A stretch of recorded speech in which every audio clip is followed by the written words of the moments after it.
वालेकुम नाजरीन, मेरा नाम मतलूब अहमद रहमानी है। नाजरीन, आज हम पाकिस्तान में होने वाले जनरल इलेक्शन 2024 की थोड़ी सी डिटेल लेकर आए हैं कि इस जनरल इलेक्शन में क्या कुछ हुआ और मज़ीद आगे क्या कुछ होने जा रहा है।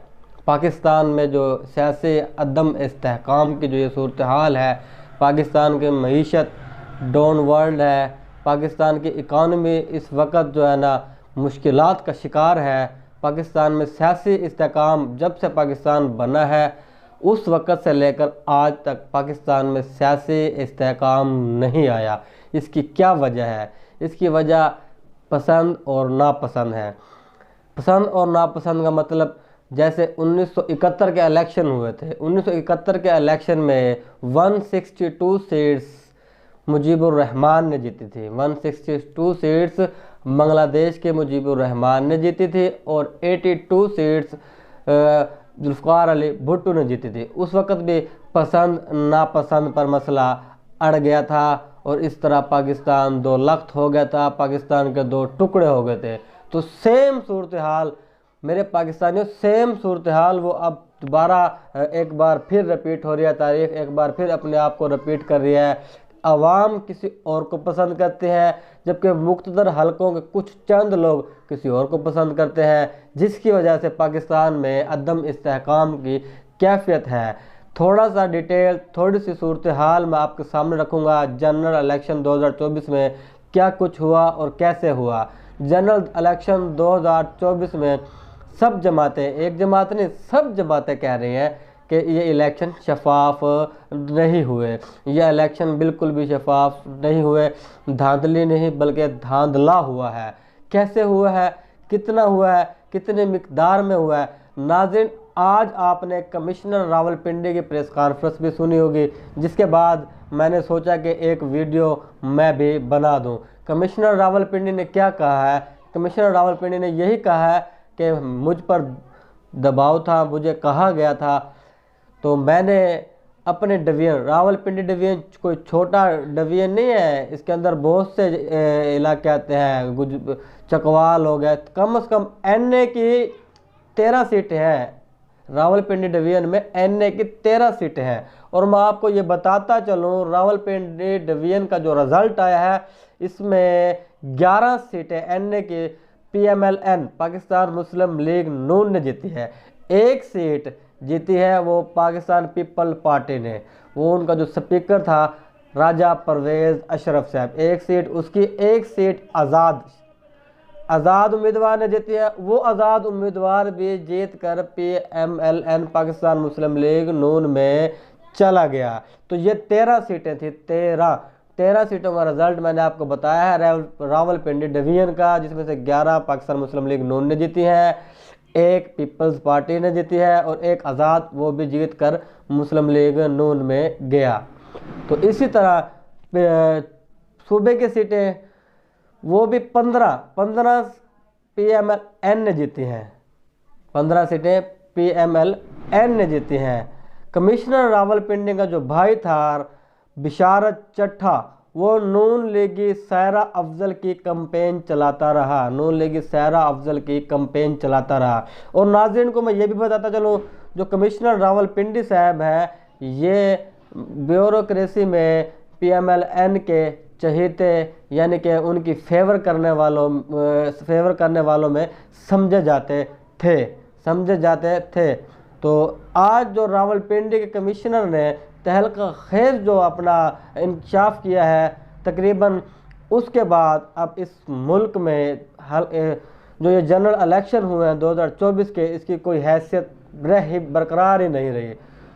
इस इलेक्शन 2024 में प्लानिंग के तहत जो सब कुछ ये किया गया है, इलेक्शन शफाफ हुआ है। फॉर्म 45 के तहत इलेक्शन शफाफ है। इसके बाद नतीजों में रद्द बदल किया गया है। कैसे किया गया है ये सब आपके सामने है। तो दूसरा, मैं आपको थोड़ा सा हल्का सा जो है ना ओवरव्यू देता जाऊँ, देता जाऊँ कि पंजाब में कहाँ जो है ना धांधली हुई है। पंजाब में रावलपिंडी, जहलम, नारोवाल, चकवाल, सियालकोट, गुजरात, लाहौर, सरगोदा, मुल्तान, यहाँ पर मैसिव धांधली हुई है, मैसिव धांधली हुई है।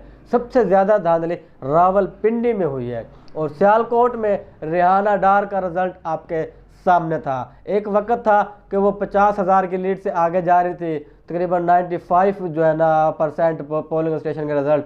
एंड वाले 5 जो है ना वो जो पोलिंग स्टेशन थे उस 5 में जो है ना रिजल्ट इस तरह से तब्दील हुआ कि वो पीछे हो गई है और जहाँ ख्वाजा आसिफ साहब वो आगे चला गया है, वो नशीस जीत गया है।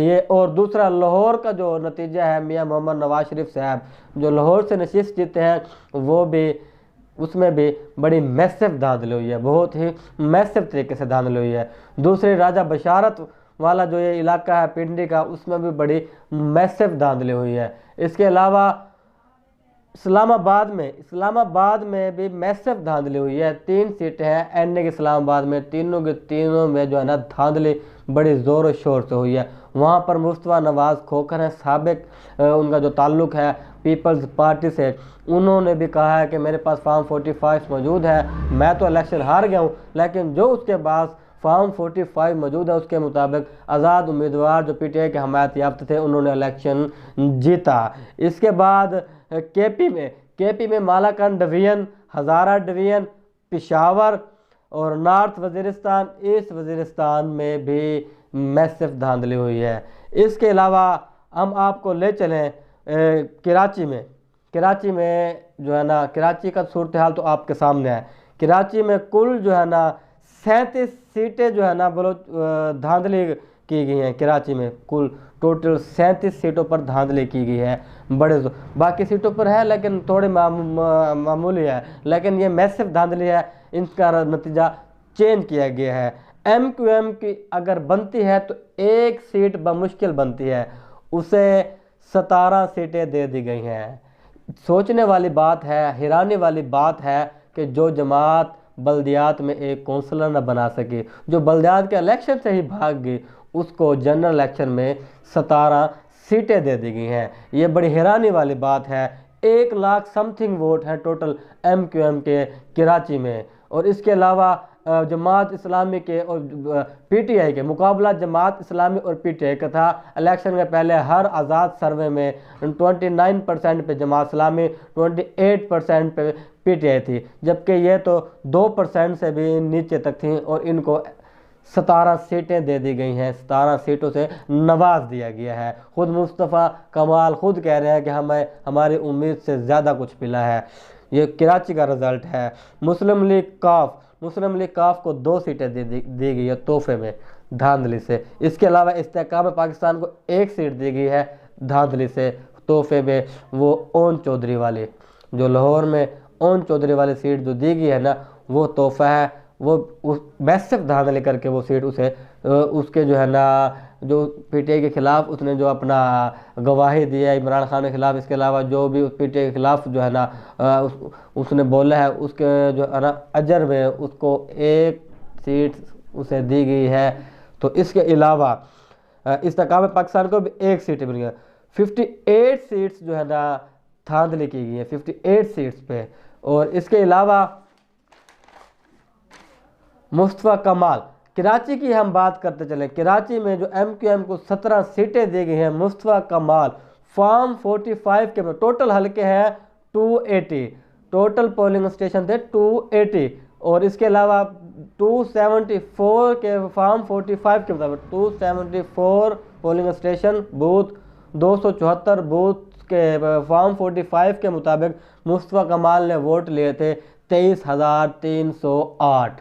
और उसके मुकाबले में जो थे आज़ाद उम्मीदवार दवा खान, उसके जो मुकाबले में थे आज़ाद उम्मीदवार दवा खान, उसके थे 52,957।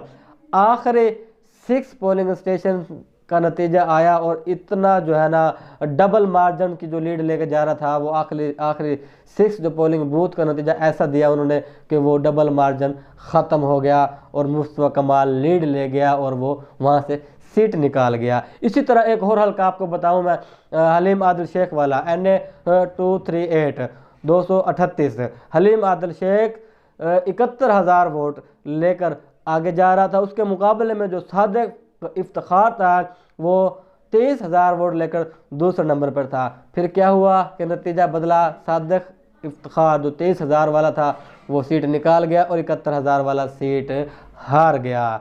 इसी तरह NA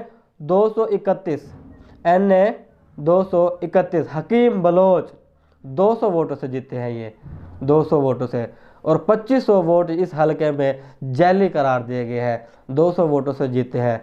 अफसोस का मकाम है पाकिस्तान में ये इलेक्शन। इसी तरह ये आपको बताता चलूँ, रोज़ अव्वल से पाकिस्तान में इलेक्शन ऐसे हो रहे हैं, रोज़ अव्वल से। अलग बात है कि अब हमें पता चल रहा है कि पाकिस्तान में इलेक्शन कैसे होते हैं, अब हमें महसूस होता है। छोटे से बच्चे को भी ना, जो प्राइमरी क्लास का स्टूडेंट हो, वो भी आजकल बता देगा कि फॉर्म 45 क्या होता है, फॉर्म 45 क्या होता है। आप यकीन माने, मुझे भी इस इलेक्शन से पहले तक फॉर्म 45 के बारे में कुछ पता नहीं था। अब फॉर्म 45 के बारे में आप प्राइमरी के बच्चे से पूछेगा ना, वो भी आपको इसकी हकीकत बता देगा। और इस वक्त में आपको अफसोस का मकाम है, अफसोस का मकाम है, इंतहाई अफसोस का मकाम है कि क़ायद आज़म का बनाया हुआ पाकिस्तान वर्ल्ड डेमोक्रेसी इंडेक्स में, वर्ल्ड अपनी कोई रिपोर्ट नहीं है, वर्ल्ड डेमोक्रेसी इंडेक्स में मजीद कई दर्जे गिर गए हैं, मजीद कई दर्जे गिर गए। 2022 में पाकिस्तान को हाई ब्रेड रजीम कहा जाता था, हाई ब्रेड रजीम यानी कि जैली जमहूरियत, हाई ब्रेड रजीम यानी कि जैली जमहूरियत 2022 में। और 2023 में पाकिस्तान को आमराना निज़ाम वाली रियासत करार दिया गया है, आमराना निज़ाम वाली रियासत करार दिया गया। इस तज़लील का जिम्मेदार कौन है? पाकिस्तान में जो इस तज़लील का, पाकिस्तान की जो इस तज़लील का जिम्मेदार कौन है? नाज़रीन, पाकिस्तानी अवाम अपने मुस्तकबिल के बारे में खुद सोचें। चंद लोगों को बंद कमरों में बैठकर 25 करोड़ 26 करोड़ अवाम का फ़ैसला बिल्कुल नहीं करना चाहिए। अवाम चाहे काले चोर को सिलेक्ट करे, बेईमान को सिलेक्ट करे, जिसको भी सिलेक्ट करे, अवाम का फ़ैसला है। अवाम के फ़ैसले के आगे सर तस्लीम खम करना चाहिए और उसे इक़्तिदार देना चाहिए जिसको मैंडेट मिला है। अब भी जिसकी जितनी सीट्स मिली है उसको उतनी सीट्स देकर जिसका मैंडेट बनता है उसको हुकूमत करने की दावत दी जाए और उसका हक भी बनता है। इस तरह रस्सा कशी में अवाम को तो बिल्कुल भी हासिल नहीं होगा। अवाम तो पहले ही जो है ना इस महंगाई की चक्की में पिस चुकी है। नौजवान जो आला तालीम हासिल करके दर बदर धक्के खा रहे हैं, इधर उधर भटक रहे हैं, वो यहाँ तक कि वो डंकियाँ लगाकर गैर मुल्क जा रहे हैं। और अवाम मजदूर की आज के दौर में क्या हालत है, और ये अपनी इक़्तिदार की रस्साकशियों में मसरूफ़ है। इनकी मीटिंगें चल रही हैं, किसको कौन सी वजारत चाहिए, कौन सी पार्टी कितनी वजारतें लेगी, कौन सी पार्टी का वज़ीर-ए-आज़म कौन होगा। बड़े अफसोस का मकाम है, PMLN ने, मुस्लिम लीग नून ने वजारत के लिए, वज़ीर-ए-आज़म के लिए शहबाज शरीफ को नामज़द कर दिया है और वज़ीर आला के लिए मरीम नवाज़ को नामज़द कर दिया है। क्या मुस्लिम लीग नून में कोई भी ऐसा लीडर नहीं है, किसी की इतनी काबिलियत नहीं है कि वो वज़ीर आला बन सके, या कोई इतना काबिल नहीं है कि वो वज़ीर-ए-आज़म बन सके? बड़े अच्छे इसके अंदर पुराने जो है ना लोग मौजूद हैं, एहसन इकबाल जैसे मौजूद हैं, ख्वाजा आसिफ जैसे मौजूद हैं, बहुत से लोग मौजूद हैं, जावेद लतीफ़ जैसे लोग मौजूद हैं, बहुत से लोग मौजूद हैं जो वज़ीर आज़म के उम्मीदवार हो सकते हैं, वज़ीर आला के उम्मीदवार हो सकते हैं, या उसी एक ही ख़ानदान में से ये काबिलियत पाई जाती है कि वो वज़ीर आला बने, वही वज़ीर आज़म बने। तो ये सारा कुछ मरूसी सियासत जो है ना पाकिस्तान के अवाम के सामने है। कब तक पाकिस्तान के साथ, पाकिस्तान के मीशत के साथ, पाकिस्तान के अवाम के साथ खिलवाड़ होता रहेगा? खुदारा खुदारा खुदारा पाकिस्तान पर रहम करें, पाकिस्तान के नौजवानों पर रहम करें, पाकिस्तान के मुस्तकबिल का सोचें। अल्लाह आपका हामी हो, नासर हो। शुक्रिया।